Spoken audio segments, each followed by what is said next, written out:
Aujourd'hui, on va se plonger dans une histoire de transformation assez incroyable. C'est l'histoire de comment une simple idée, une seule pensée peut absolument tout changer. C'est le récit du mendiant qui est devenu homme d'affaires. Et tout part de là, de cette phrase si simple et pourtant si profonde de Napoléon Hill, ce à quoi on pense, on le devient. En gros, nos pensées façonnent notre réalité. Mais bon, si c'était si facile, tout le monde réussirait, non? Alors qu'est-ce qui fait la différence? C'est justement ce qu'on va voir à travers cette histoire. Allez, on plante le décor, imaginez le brouhaha d'une grande gare. Les gens qui courent partout, les annonces au micro. C'est là, au milieu de toute cette agitation, que notre histoire prend racine. Et au milieu de cette foule, il y a cet homme. Pour lui, chaque jour est une copie du précédent. Son monde, sa réalité, se résume à un seul geste, tendre la main, attendre et recevoir. C'est tout. Son esprit est complètement focalisé là-dessus, sur ce que les autres vont bien pouvoir lui donner. Il est dans un mode de survie pure. Il ne pense même pas à l'idée d'un échange. Mais voilà qu'un jour, comme les autres en apparence, une rencontre va venir tout chambouler. Quelques mots, juste quelques mots, vont suffire à faire voler en éclats sa routine et à planter une petite graine dans son esprit. Alors voilà la scène. Notre mendiant repère un homme sur le quai, le genre d'homme qui en impose, le costume impeccable, l'allure assurée, l'archétype de l'homme d'affaires. Dans la tête du mendiant, c'est immédiat. Lui, il est riche. Il va forcément me donner quelque chose de bien. Et hop, poussé par cet espoir, il s'approche, main tendue. Sauf que, la réponse de l'homme d'affaires, ce n'est pas une pièce qui tombe dans sa main. Non, c'est une question. Une question qui claque comme un coup de fouet, qui le prend complètement au dépourvu. Jamais, au grand jamais, quelqu'un ne s'était adressé à lui comme ça. Sa réponse, elle sort toute seule. C'est un réflexe. Mais, monsieur, je suis juste un mendiant. J'ai rien à donner. Et cette simple phrase, elle dit tout. Elle révèle l'image qu'il a de lui-même, celle d'un homme vide, sans rien de valeur à proposer. Pour lui, l'idée même de donner, c'est un luxe pour les autres, pas pour lui. Et c'est là que le coup de grâce arrive. L'homme d'affaires lui explique son point de vue. Ce n'est pas de la méchanceté, attention, c'est un principe. Il lui dit, en substance, « Écoutez, je suis un businessman. Le business, c'est l'échange. Si on n'a rien à offrir en retour, il ne peut pas y avoir de transaction. C'est une loi de base du commerce, et peut-être même de la vie, non ?» Et sur ces mots, il monte dans son train et le laisse là planté sur le quai, complètement sonné. Ces quelques phrases, elles auraient pu être oubliées, mais non. Elles vont résonner, et résonner encore. Elles vont obliger notre homme à faire une pause, à s'arrêter. Et pour la première fois depuis des années peut-être, à vraiment, vraiment réfléchir. Et ça devient une véritable obsession. Pendant 2 jours entiers, les mots de l'homme d'affaires tournent en boucle dans sa tête. Il n'arrive pas à s'en défaire. Et pour la première fois, il se dit qu'il y a peut-être quelque chose de vrai là-dedans.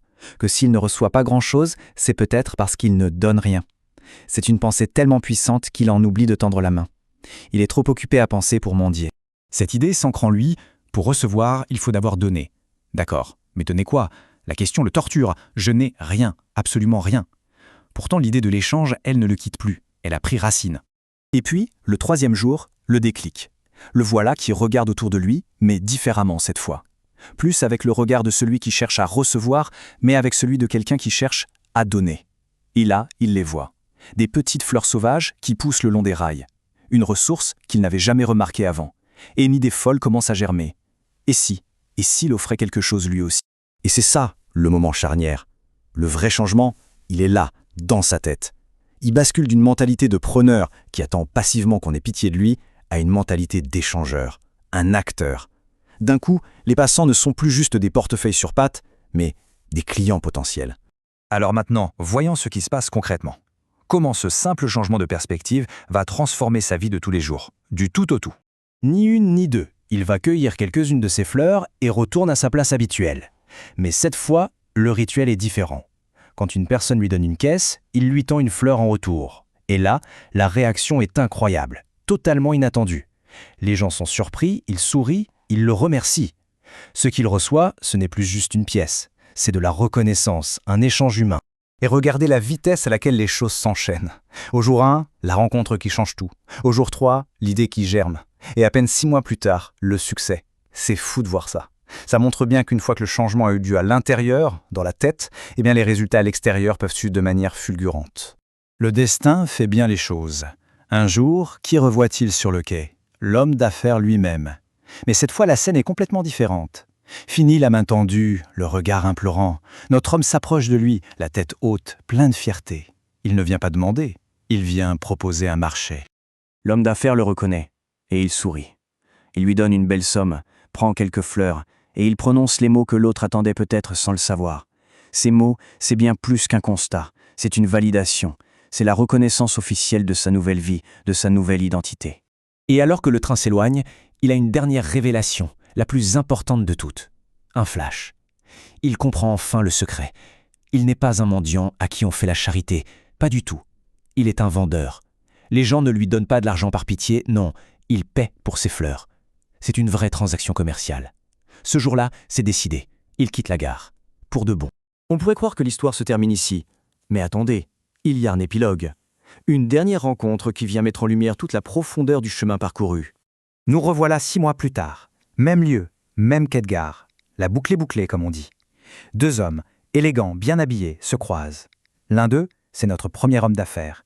Il regarde l'autre, et stupéfait, il le reconnaît. Mais oui, c'est le mendiant aux fleurs.